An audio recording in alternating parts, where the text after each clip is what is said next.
Hey everyone, Nubkeks here. Hey, game, come up. There we go. Nice. Welcome to what's going to be replay coaching, looking at a sort of a bronze into the bottom levels of silver game. I think you guys are going to really enjoy this and find it quite interesting, especially if you're playing in those sort of levels yourselves. I think there's actually quite a lot of tips I'm going to be able to give you. So this is a replay for Feytalshadow. He's going to be playing Diablo in this game, and he submitted this through Patreon.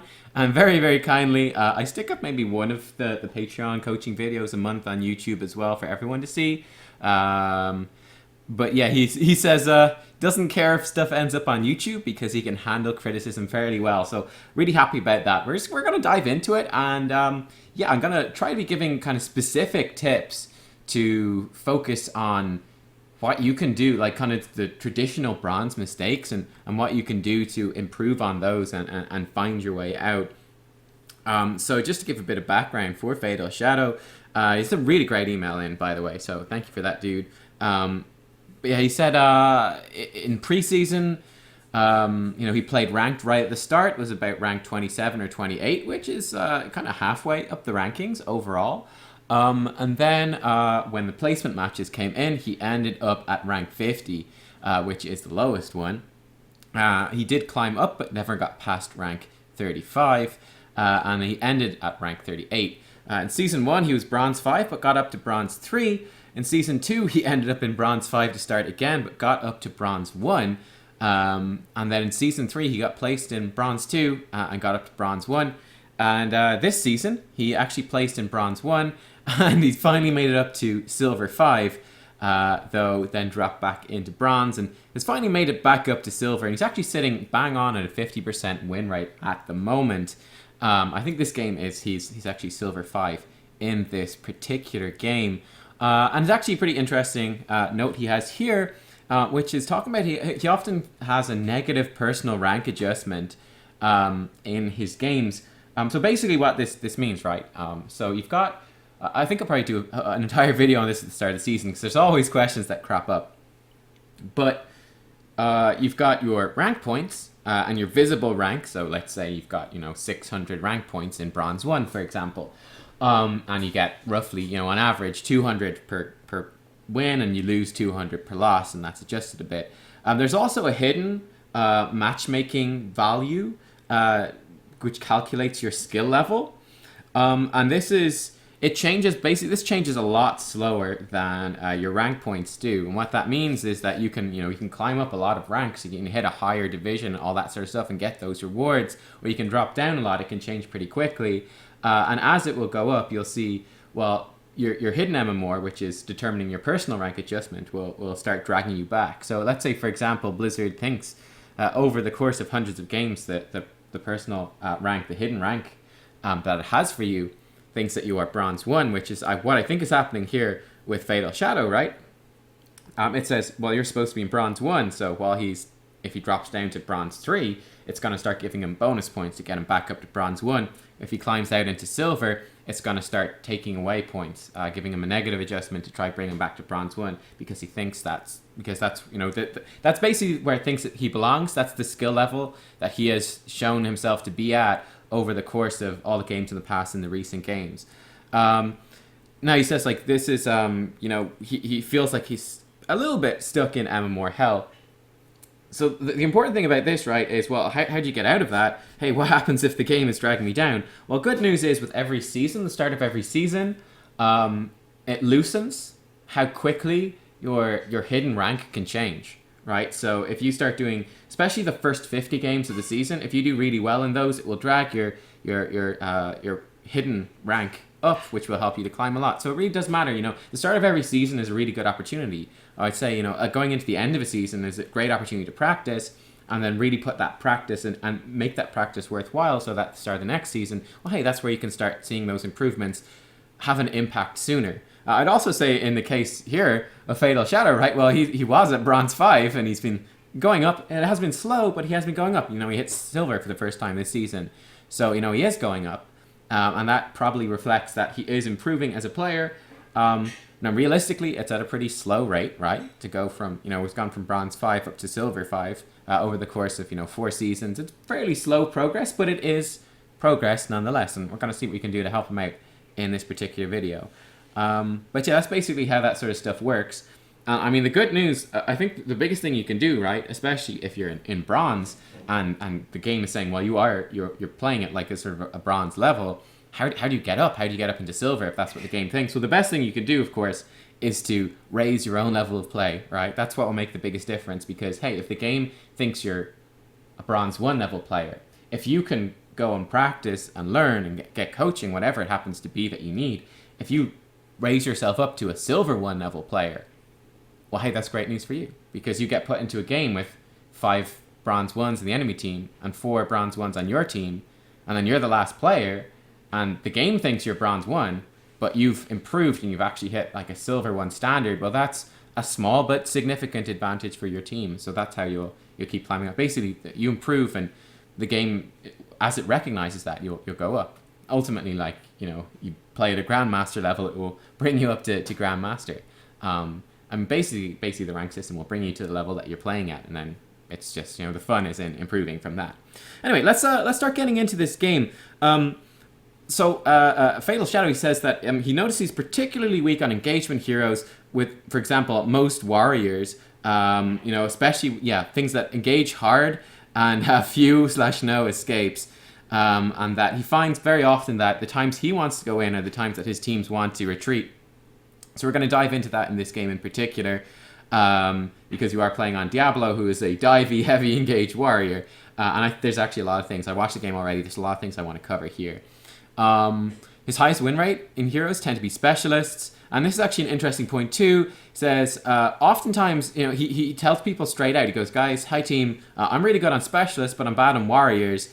And his teammates just rage at him and say, well, get out of rank, go back to quick match. And that's a very negative thing, a very negative attitude from your teammates. Very poor attitude, really. We'll see in the course of this game, there's loads of communication, but a lot of it is really bad communication in this game. I think that's fairly indicative. But I mean, it's just realistically, guys, look, this reality check here. People have heroes that they're good at, and they have heroes they're bad at. People have roles they're good at and bad at. When you go into a game and someone says, yo, I play best on specialists, or hey, I'm not that good at warriors, there's no point in getting all moralistic about it and freaking out and saying, well, you can't play warriors. Well, fuck you that's just stupid. Okay, you want to make the best team you can with the players that you have, and you want to try to build to everyone's strength as much as possible. I mean, let me put it like this: I've never seen anyone ever rage over someone saying, hey, I'm a support main, I play really well on support heroes. Never, not even once have I seen teammates go like, oh, why do you play fuck you, dude, you think you come in here play no one cares, right? They kind of want the glory themselves.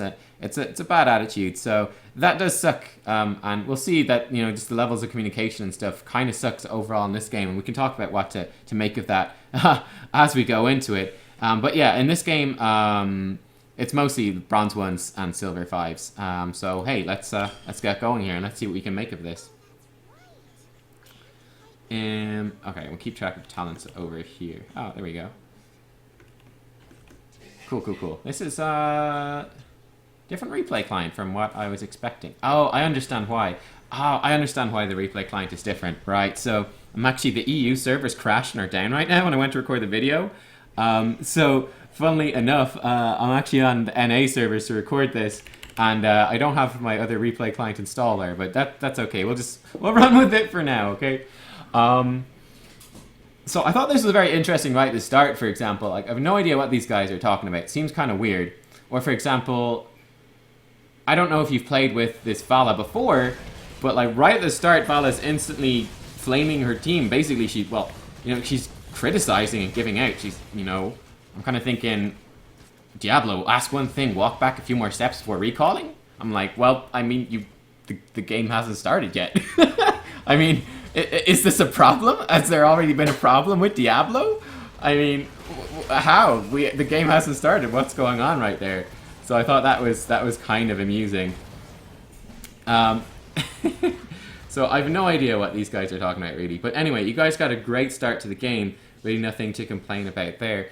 One of the things we're going to see as we go through this, there's definitely, kind of lack of experience on warriors, and the hard engaged warriors does show. We're going to see lots of things. One thing to certainly point out and focus on as we go into some of these fights, especially in the early game, mid game, late game, right, is that the idea of what you want to do in the team fight, you definitely don't have the right idea with the Diablo of what you want to do in a team fight. We'll see that you're very often it's like diving the enemy team and trying to get solo kills as Diablo. And realistically as Diablo, okay, your damage is very low. It's not like you're a Sonya who can dive really hard and actually kill people. As Diablo, you dive pretty hard. You've got lots of stuns and lockdown and displacements, and you can set up your teammates really well to get kills. Like, you've got great kill pressure in coordination with your team, in conjunction with your team. But while you're on your own, while you're solo, I mean, you're not really going to be killing many people just completely YOLO solo. It's just not how Diablo works. So we'll see that, particularly when these tributes spawn now, we'll see that this does end up being something of an issue. So I just want to bear that in mind as we're going into these team fights. We'll kind of see that happening. But honestly, like this, you're playing the early game pretty well, I have to say. You're joining up with your team in mid lane for some fights, then you're rotating up top. I was watching this and going, hey, this is actually really good start to the game from you. Specifically, like, you're clearing out the lanes now. Here you could obviously be using your W on cooldown and your basic attacks on cooldown to keep more pressure on the wave and all that sort of stuff and push it quicker. But for the most part, you've been doing a real good job of double soaking. Actually, I want to throw in a quick pause here as well. You guys watching the minimap will probably have noticed this, but you did mention, for example, in your email that Specialist is your best role, right? And it's true, at this level of play, particularly Bronze, like, Specialists are very strong because just the YOLO Specialist style of gameplay, which is, well, you know what? I'm just going to split push a lane non-stop. And it works fairly well and builds a lot of bad habits. Is basically what it does is, well, hey, I go on a Specialist, I'm very good at clearing waves, I'm very good at pushing lanes. Like Azmodan, for example, right? I just go crazy split push down a lane. Let's say in 50% of the games it works really well because the enemy team doesn't do anything about it. Basically, the good thing about this strategy is that, well, you're really good at pushing down the structures and you destroy them. The bad news is that you make yourself incredibly vulnerable to ganking and to being counterplayed, which is obviously why that's not a strategy that works at higher levels of play. You just get ganked and killed. It doesn't work. But at this level of play, you build bad habits because 50% of the time it works amazing. They don't gank you. Fantastic, great. You win games dramatically from your split pushing and go, hey, split pushing is a great strategy. And the other 50% of the games, they do come gank you and you die horribly and you kind of go, screw my team, they screwed up, right? It builds a lot of bad habits, but at the same time it is a very effective strategy at this level of play, so long as you understand that it's particular to this level of play. And you'll have seen in this game, I was saying about the minimap, that this is something Nazeebo does pretty continuously throughout the game. He is just pushing up this bot lane on his own non-stop. It's crazy. Ideally, it's a bit unfortunate that you're the one as Diablo up here doing this sort of stuff, and you would hope that your teammates would go and deal with the Nazeebo. It would be great if you could be down there as Diablo. I mean, look, Nazeebo pushes up. You got one person against him in the lane. Diablo comes in. You throw down your CC on him. It's probably a dead Nazeebo. Fantastic. Great. You can answer that. However, I mean, you're doing this top mid to double soak. Your team, you don't have a great team setup. Like, no one's that great to solo the top lane. So you've been doing that a lot yourself on Diablo. So that's understandable. But I think it's certainly worth pointing out that you would be hoping that your teammates would punish Nazeebo. They're not doing that. Ideally, it would be great if you could be doing it, but then you're also doing something great here as well. But certainly just at Bronze level of play in particular, and low Silver as well, like probably most of Silver to be honest, you will have these split pushing Specialists doing loads of damage. How do you stop that? Well, just go and kill them, right? Anyway, let's go into this fight. Now, you're at level 4 and you haven't chosen a talent. Okay, there we go, from the shadows. So you got like a really good Diablo build as well. We're going in pretty deep here. You can see Nazeebo is down in the bottom lane doing his thing. So this is like, it's a pretty decent time to fight right here. Okay, for example, right here, like going on the Kharazim is not a bad idea in that situation. You got the stun against the wall. It's okay, but you spend a lot of the time in this game focusing on Kharazim.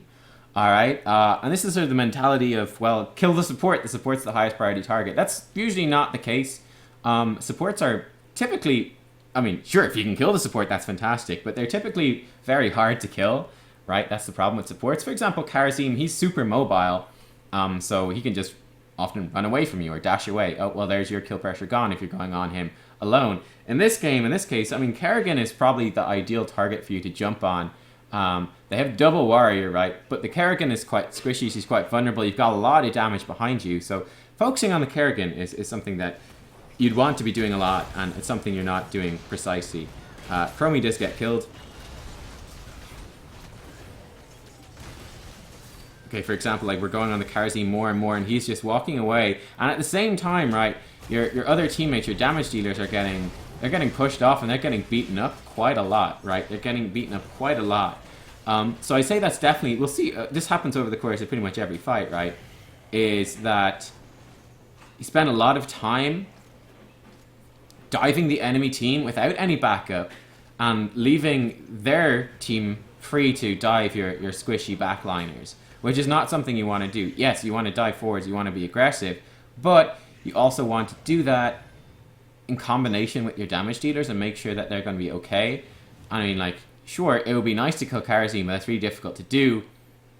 Killing Kerrigan is much more doable because she's also hard engaged, right? She's going to jump in and then she's going to be super vulnerable. She can't get out, and that will leave you and your team kind of free to do a lot of damage to her.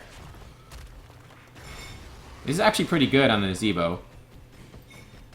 I think if you kept chasing there, you might have even killed him. Like a couple more basic attacks and a fire stomp. Even diving those towers a little bit, going under them, taking some shots. I think you could have got the kill, but not too worried about that. Now, unfortunately, your talent build in this game is really good, except for this talent here. This talent sucks. These two are really good. I think you could realistically go for either one. Soul Shield will be super good at keeping you alive, especially against Nazebo. And, I mean, against all their teammates, really. And Diabolical Momentum is actually really, really good as well. So I thought it was interesting to me because your talent build, apart from this talent here, was fantastic. It's pretty much the cookie cutter best Diablo talent build. Alright, so let's watch this. Also, you got camera lock on, it appears, which is not ideal. Okay, so for example, right here, I mean, you're chasing in. Now, if you look at what's going on over here, I mean, your Chromie is being dived, like, completely alone. Vala is, you know, chasing that person, so that's okay. You want to drive them off, but, I mean, Muradin is super isolated, so this is the kind of situation where you're going, okay, and look, Nazebo he's nowhere even near her. He's been split pushing bottom, right? So you don't really want to dive the Kerrigan. You want to drive him off, make sure they can't cap this, and then you want to collapse on the Muradin to try to get the kill on the guy who's out of position. Right, so Chromie and Vala, they've kind of been driven off here. And you see you're going super deep in the enemy team, but you don't have anyone to actually follow up and get damage. Muradin is even jumping in behind enemy lines. You're jumping in on Karazim, and like, yeah, sure, you're in the back, you're doing damage, but the damage is nothing for them to have to worry about, really. You see? It's nothing for them to have to worry about, and in the meantime, your backline is being totally destroyed. And that's, you know, 3 of your heroes dead. You're still chasing Karazim, well, guess what? He just runs away, right? And the style of play you're doing would be more appropriate on, I don't know, like Sonya, a more aggressive type support. For example, right there, you missed, that's a mechanical misplay. You didn't use your E right away. Now, sure, Karazim's got move speed, so it's a bit more difficult, but using your E right after that on the Karazim, something you would have wanted to do. So we're going to die here. Eventually. Alright, there you go, he died. That sucks, but I'm not too worried about that. That's something to improve on. The main thing I want to focus on is, like, during the team fights, you can see that they have isolated heroes chasing down your damage dealers, and particularly making it very difficult for the damage dealers to actually to do anything. And it's okay if you're getting something of comparable value on the other side, but a lot of the time you can see, like, you're deep in the enemy team, and like you're Diablo, so there's just not that much threat. There's not even that much zoning that you're creating that's too important, really. So it'd be so much more effective in this case to just collapse, synergize your stuns with like a Chromie. That's actually a nice little combo there. I like that one a lot. That was good. This is a terrible apocalypse. Okay, so I mean, let's throw in a pause right there. Like, why are we doing an apocalypse? Alright, we actually do a couple of really bad apocalypses in this game. But right here, why are we using Apocalypse? I mean, Butcher is solo top, Chromie solo bottom, Vala's in base, Malfurion is on his way. These guys are both like full HP. Like, what are you hoping to get done with this Apocalypse. There's really nothing that this is going to do, okay? And this is a huge team fighting heroic as well. You really want to use this for team fights, not for, you know, just single target picks or anything like that. You've got enough single target pick potential with just your Q and your E. You don't need Apocalypse usually. You usually want to save it for the team fight. And you want to use it again when... Basically, the team fight's important because, again, it's just Diablo. You're not killing people on your own. You're setting up your teammates and you're disrupting the enemy team. That's how you're going to do things. That Shadow Charge went a bit weird. That was strange. But anyway, it was a nice little move in lane until you used Apocalypse. You know, flipping Johanna over, pushing her into the towers. That's a nice little move. I mean, she popped Iron Skin because she's Johanna, so it didn't really do too much. But it's still a nice, pretty nice little idea. Again, also, you can see you're not using it too well here. I mean, really, you know, your goal as Diablo in the lane, right? I mean, the main threat that you're going to bring in a lane situation like this is, you know, E-ing someone backwards and then pushing them into the towers so that the towers do damage, right? Your abilities, especially, I mean, your E doesn't hit very hard at all. Your Q doesn't hit that hard. I mean, look, it does 100 damage if you just hit them. It does an extra 200 damage, like, over half of its damage comes from hitting them into a wall. So if you're just hitting someone out in the open, it really doesn't do anything at all. Okay, now this is like a big mistake from you as well. Like, we're down here, like, if you look at the minimap, there's a massive fight going on. And you're down here fighting a wave when you're halfway through level 11. You're not going to get anything out of it. And in the meantime, your teammates are all getting killed. So that's not good, basically. You should definitely have been there. Your teammate starts flaming you a bit. In this situation, this Vala says a lot of dumb shit in this game, right? But in this case, that was actually correct, right? I mean, there's a huge team fight happening right above you, and you're just like clearing a wave. Again, here, this is like a bad idea. Obviously, like, you're going in deep against them. Obviously, I feel like you're probably getting a little bit tilted by them giving out to you, right? But you go in super deep against them, again, in a situation you're not going to win. You get killed, and then you also use the Apocalypse for no real reason. And hey, I mean, that's a 100-second cooldown. It's going to be gone. That didn't really get anything. Again, you could see as well, right? In fact, I don't need to pause, but because you used the Apocalypse in that mid lane before, right? For no reason against Johanna, was it Johanna Karazim? For no reason. Wasted Apocalypse. You didn't have it. It was on like a 20-second cooldown when there was the huge team fight down there. So that's definitely something that you need to get better at, okay? And that's definitely something that can have a big impact on how you play. There's been three major things so far. So number one, like I've already said, is during the team fights, you know, respect what your hero can do. Respect what Diablo can do. He's not going to be getting solo kills. He's about setting up his teammates to get the kills. So that's like an attitude adjustment that you can make for this hero in particular. And it's true for most warriors. Number two is, you know, don't be using your heroic outside of team fights. Whoops, let me bring this back up. Because it just doesn't make any sense, right? Unfortunately, that was a bad team fight. I'll just, we can talk more about the team fights after, but let me finish that thought. So number two, right, is don't be wasting your heroic completely needlessly, right? You want to use it in team fights. Again, that's just a conceptual thing about Diablo. That's how Apocalypse works. It's a team fighting heroic. He's a team fighting type hero. And then number three as well is obviously don't overextend and take silly fights. They're kind of the three sort of main things here that I want to focus on. So fighting within the team and all that sort of stuff. Right here, I think this is actually okay as well, right? So there's a huge wave pushing in, and it's pushing in on your keep, and there's even siege giants with it. So it's kind of worth coming up and defending against this, pushing that wave back. Your teammates are doing a big fight in middle. Nazebo is split pushing, so it's a 4v4. You kind of have to trust that they're going to be able to pull it off. We'll see. It looks like they might have overextended a bit.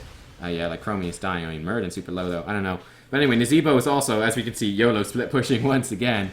I would say, for you, I think you did the right thing, actually, coming up here and clearing out this wave, protecting that top keep. However, I think you did very much overstay. I think once you killed the Siege Giant and cleared out most of that initial wave, you want to leave that and come defend bottom. You can see this keep down bottom. I mean, it's just going to lose, you know, 2/3 of its HP from Nazebo, right? So I think you were right to come up, kill the siege camp. But once you kill that, your teammates are stuck in a fight.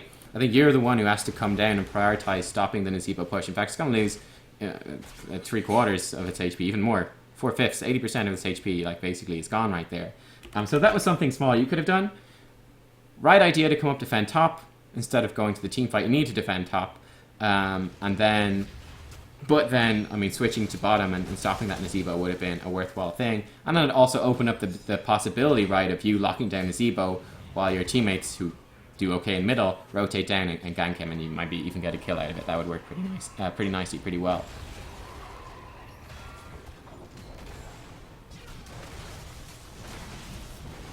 Okay, so here we go. I thought this was really interesting as well, right? So, the crucial thing in this fight's going to go really badly for you guys. Why is it going to go really badly? Well, because Vala is dead. This is a 4v5 fight. This is, apart from the fact that it's 4v5, if we stop and if we imagine that this is a full 5-on-5, your whole team is there, this would actually be like the best engagement from you so far this game. Like, you got them in a really nice position, stun against the wall, huge apocalypse, going to get great value. This, if your whole team was there, it would be absolutely fantastic, right? You caught them in a really good spot. Unfortunately, because your whole team isn't there, this actually ends up being a really bad idea. And you'll see, sure, you get like a big engage, and it goes okay at the start, but then ultimately, it's a 4v5, so you guys are going to just fall apart then as it goes a little bit further. So like, hey, cool, nice, boom, loads of stuns, Murden's really low, awesome stuff. He's going in deep. But now you can see, everything's falling apart. Why is it falling apart? It's because it's a 4v5. You're missing one of your main damage dealers, and she's just not there. So you guys actually walk away losing 2 heroes. So that's that kind of sucks, right? But I hope you could see in that one, like, if the crucial thing, if you had your 5 heroes, that was a great way to use your abilities, right? You stun someone against the wall, you drop the Apocalypse is really grouped up, well, they're really grouped up, you got this huge AoE stun. If your whole team was there, that would have been awesome. But, this is so important. I think it's like the basic rule of playing a warrior, is how many enemies are here. Vala's just gonna like face tank this, I love it. Stutter stepping, who needs it? But because, I mean, the basic rule of playing a tank, right, is how many of my teammates are here, how many of the enemy teammates are here. I also want to pause here real quick, but yeah, basic rule. How many of my teammates are here, how many of the enemies are here? If there's even numbers, if it's a 5-on-5, it's a 4-on-4, it's a 3-on-3, whatever it might be, you kind of stop and you think, okay, can I get like a really good engagement here? Like, am I getting a great angle on this even terms? Because if I get a really good engagement, where I really put the enemy team in a bad spot for my damage dealers to collapse and take them out, then it's worth taking. If, however, it's not a great engagement, I don't want to take it, then likewise, if we're down a hero, if it's a 4v5, you almost never, this is the rough rule of thumb, you almost never want to take that fight.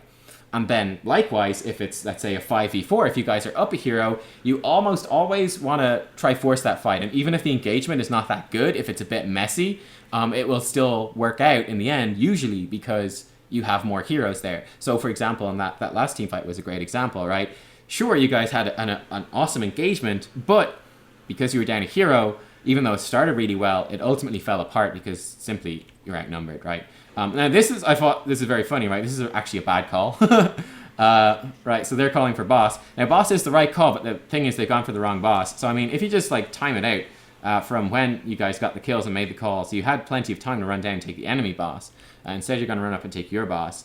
But we can even see from like when this boss dies, right, that you would have had plenty of time to actually, grab the enemy team's one. And that's kind of classic Cursed Hollow. That being said, I mean, it's obviously a fairly aggressive move, and getting teammates in bronze to respect and do that might be kind of difficult. So you can see, like right here, I mean, going from mid to that boss and going from mid to their boss, not that much time difference, and as you kill this boss, I mean, they're only respawning, they're still down 2 heroes. You know, more than enough time to actually take the enemy's boss. And then that's much better because it's creating, you know, immediate pressure because it doesn't have as far to walk as this one does. It's also harder to take and easier for them to take, so it removes something that's easy for them to take. And it gets you something that's hard for you to take, kind of for free, so that's great. And then it leaves you the option, of course. I mean, let's say, for example, you've done that. Great, we took their boss. I mean, then you would have been able to come up here, get the tribute, get your boss as well, probably because they have to send someone to defend against their own boss. And that's awesome. You just got 2 bosses for the price of 1, basically. So that would have been better overall. In this situation, they're completely free to come up and fight this tribute, right? Because they want to come up here to fight the boss anyway. So that's something kind of to watch out for. Get camps is not really what you want to be doing at all. You want to be fighting over this tribute because they're obviously going to come. And then, you know, if you can force them into a bad fight, then maybe you can sort of like start snowballing this a bit more. The bad news is, so your damage dealers are not quite here. See, the Apocalypse not really hitting anyone. But yeah, if your teammates had all been there, this would have been really, really nice, right? If they hadn't been busy doing this. Okay, so this is a great... I mean, in this situation, I'm like, this is like, go fucking kill the Kerrigan. Look at this. Kerrigan is like crazy. She's diving. Your Chromie, she's going super deep. You got a great angle because you're up here and she's down here. Stun her against the wall. Then you can flip her backwards, stun her again. Then you can maybe stun someone else against another wall and proc that level 13 bonus damage quest that you've got. But this is such a great opportunity to stun the Kerrigan. So it's definitely a missed opportunity for you. You're going on their backline instead. Now, it's working out in the end, right? But I think that's a really good example of a team fight where better target priority is better, right? So Nazeebo wasn't there. That definitely helps you win that fight, right? Helps you win. But that was such a good example of, all right, look, the Kerrigan, she's super out of position. That's the kind of thing you want to be looking for in Diablo. Now, fair enough, like, I totally understand, right? That Warrior's your least played role.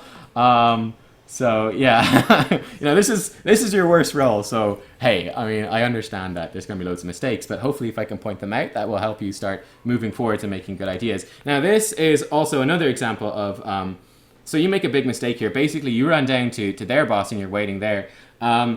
Taking their boss, is it a good idea? Is it not? Well, I mean, honestly, I think that pushing top is probably a bit of a better idea. They've got 4 dead heroes, and for quite a bit of time still left as well. There's still quite a bit of HP left on your boss. You guys were up top anyway. I think it's a really good position, actually, to push in top and to try take out a keep. You've got pretty big wave, part of a boss left. You guys are near there anyway. It's pretty time efficient, and getting a keep is the goal. I mean, even the bottom boss, it's got a lot of stuff to get to. It's not going to get a keep. There's no way, right? But this is a keep opportunity. So I think it's the right idea. Now, even that aside though, I suppose one thing to consider, actually, also worth pointing out, is that, well, one benefit of taking their boss is not a terrible call. At the same time, there's some value to it. The value to it, of course, is denial, right? If you take their boss, they can't take it. It's their boss. It's easier to take. And, I mean, your keep's almost dead. So that boss is a very real threat to core. And in fact, it's probably going to be the best way for them to get back into the game. So realistically, honestly, like their boss, it is possibly something that you could do as a denial thing, right? So you still have win condition with tributes. They're very far off winning with tributes. Your boss, not back for 3 minutes 40. This is still here though. Easy enough for them to take. And that will give real pressure on core. So they're kind of looking at going, hey, if we get 20 and we can synergize that with our boss, I mean, that's a good win condition. So, you know, hey, that's something to watch out for. All that sort of theoretical stuff aside, though, at the end of the day, you're coming down here. Your team has decided that they're going with this top push strategy. Or at least, well, 2 of them have. And most importantly, the ones that actually do damage. So they've decided, no, this is what we're going to do. At this point, you as Diablo have to go, okay, maybe I would prefer taking boss. Maybe I think this is more worthwhile overall. And regardless of whether it is or not, your teammates have decided to go up here and do this. And at this point, I mean, are you going to kill their boss in any reasonable amount of time with a Diablo and a Chromie and a Malfurion, who's pretty far away, by the way? Realistically, no, it's not going to happen. The 2 heroes you've got that will actually do a lot of damage to boss are up top pushing keep. So at this point, you need to go, okay, dude, okay, well, it's fine. You know, my teammates are pushing up top. I need to go in with them. You see, you waste a lot of time here actually coming down and doing this. I mean, as a general rule of thumb, you have to kind of stick with the calls that your team makes. So, I mean, you came down here and, well, great. You just spent a lot of time running down there and achieving absolute nothing, right? I mean, you and Malf are even, you're going back to the boss, but, I mean, it's you and Malf. Chromie's Hearthstone, like, you're never going to do anything. In the meantime, by the way, your team did take out the keep, which is pretty nice. I remember watching this replay. It's a really funny situation. So Butcher overstays to kill a tower? Because, I mean, who wants to hit level 20, get a curse, and then push in and win the game, right? So he gets picked off. Vala's pinging on retreat. Vala then stays, even using Vault, right, to dive the siege camp. And she, you know, promptly goes and gets herself killed again. So that super sucks, right? Dying as you're about to hit level 20 and get a curse is that worth it for a siege camp? Answer, no, it's a really bad idea. So I just thought it was funny, like Vala, and she starts playing Butcher. She's like, dude, what are you doing? Oh my god, you should be making good plays like me, dying for siege camp when we're about to win the game. God, Butcher. But anyway, both of them completely screwed up. And you can see like the communication starts really breaking down, like really, really badly. I mean, it's been pretty dodgy all game. It's something I've really noticed. Like, people are super chatty. Like, they're just yap, yap, yap. They don't stop. They're going, going, going. Talk, talk, talk, talk, talk. It's crazy. And now they're kind of like, there's been a lot of just criticizing each other and not saying much that's useful. I suppose there's been some calls, like you take your boss, like it was the wrong call, but hey, it was still a call and got you organized, so that's okay. But yeah, whatever. Going into this fight, right, this is a bad fight. All right, just, again, conceptually, all right, remember what we said, main rules of playing a warrior. Do we have equal amount of heroes to them? In this case, you're down 2 heroes. Your 2 realistically biggest damage dealers. And the enemy team is all 5 of theirs. Even though we've got level 20, there's no way this is gonna work. This is just a bad idea for you to go in here. And you've gone in super hard. I mean, it doesn't even matter, right? It doesn't even matter. Like, they get a tribute, so what? They get a tribute. Hey, they got 1 out of 3. They got 1 out of 3 tributes. We don't care. Yeah, going into that was a huge mistake. It cost you all your souls. Malf died as well, and now you're in a rough spot where they can basically take this boss for free. They've got level 20, and it's a real win condition is opened up for them in the bottom lane. Like, it's really not good that you've done this. So that's the sort of situation. Just basic, it's just mathematics is a huge part of when to engage, right? You're asking, when's a good time to engage? This is really nice of you. That's beautiful. That was really good. So you can see Kerrigan, she's getting greedy chasing Chromie. She's there on her own. Beautiful stun against the wall. Flip her over, stun her against the other wall, and you guys get the kill. Beautiful. That was really nice, right? But yeah, I also thought this was brilliant, you know? They just start flaming each other, and I was degenerated into, look at my stats. I'm not just silver. I practice with not just regular golds, but high golds. I'm low plats every day. Look at stats. Anyway, so I mean, like, there's a whole lot. Like, honestly, you would do pretty decently at lower leagues. Like, honestly, if you turn off chat just completely, you're not gonna miss out on much. Like, there's a lot of shit that said in chat. That's kind of the problem with it. I mean, chat is only useful if useful things are being said. In this case, it's really not, so you wouldn't be doing too badly if you turned it off. Hey, don't berate me. He's got good English, right? But anyway, people are going kind of nuts over this sort of stuff. So they got the boss. Good news is they're not pushing with us, so this is fantastic. You should be able to clear it out. I mean, it's going to kill your keep. That sucks. And they're going to get a tribute off of it, so that sucks. And then it's going to be an interesting situation. Now, your boss is coming up, so that's a nice win condition for you guys, right? And also, like, basically the next curse is a huge deal. It's going to be 2-2. Both teams are going to have level 20. So this is actually like a super even game, right? Super, super even. Both teams have all their heroes left alive. Both teams have 2 tributes. Both teams have 2 keeps. Both teams are missing 1. Both the keeps which are missing are in the enemy team's boss lane. I mean, it's kind of all to play for. So yeah, really, the next curse and the boss are huge, huge things to go for. Right now, I mean, taking your boss is a very possible thing that you could be looking at, depending. Okay, maybe not anymore, but we saw Karazim was down bottom. Now he's disappeared, so they have obviously realized, probably, that, hey, boss is a big problem. Okay, there's loads of enemy team up top. Might be kind of risky. One thing you could do here, actually, again, difficult to organize in bronze, so this might not be something, or silver, so this might not be something you can actually implement. But in theory, and especially as you go up higher leagues, this is the sort of situation where you go, well, our bosses win condition, they're nearby, we can't actually take the boss, but you could lay a trap, you know, start it off and be ready, be like, okay, we're going to bait them in, we're going to dive them, because we got a pretty decent dive and blow up comp, but we're going to blow them up, we'll try to get the kills, we'll try just bait them in, make them panic, and then we can get, like I said, it's a 5-on-5, right? And again, basic rules of being a tank, it's a good engagement if we can bait them in, they come in panic, in disorder, and we're waiting for them, that's a good engagement, that could make things work. Now we're going into a similar sort of thing, with this tribute down here. So yeah, I mean, this is looking pretty good. Kerrigan's miles away, so this is great, right? You basically want to, I mean, that Muradin, right? You want to kill him. So he's going to jump over. He actually missed. Okay, that's fantastic. Oh, alright, I mean, Muradin fucked up there, but right there, Muradin, like, they're obviously diving in super YOLO to try to stop that. That was a great opportunity for you to actually dive that Muradin and to kill him, or at least body block his Stormbolt on the Vala. That would have been great. So a bit of a misplay there. This would also be a good opportunity for Apocalypse. Okay, it's coming out. Not too bad, not too bad. Alright, and you guys are probably going to win the game off of this. So that's nice. Alright, yeah, in fact, sorry, yeah, you do win the game off of this, for sure. There's no way you lose. A nice one. I like it. Good damage on Johanna. Okay, she unstoppable your next Q. That's not a mechanical problem, though. It's just, you know, Johanna things. Chasing this kill is... I think it's okay, because she's so close to dying. So yeah, there she goes down. I mean, you got plenty of time on the death timers, so you should just... I think you do just walk to thing and win. Also thought this was funny, like, all top. All top. Actually, this is a bad call. Just run straight through mid. It's a much shorter route to take, and also like it's a curse, so it can't shoot you. So there's literally no reason not to go through here. It's a shorter distance, right? Going all this way around is just a big waste of time when you can just go, well, we can walk past this keep and stuff that can't shoot us. But anyway, so yeah, I mean, to sum up this stuff and your gameplay, like I thought that. Actually, at the start, I was quite impressed with your map play and that you were focusing on soak. I actually thought that was really good. I actually thought that was really, really good that you were quite conscientious of that. So that was nice to see. Certainly with the idea of a hard engaged warrior, again, I have to reiterate, like the main rules of what are good fights to take. This is also really nice on the Kerrigan. That's beautiful. I love that.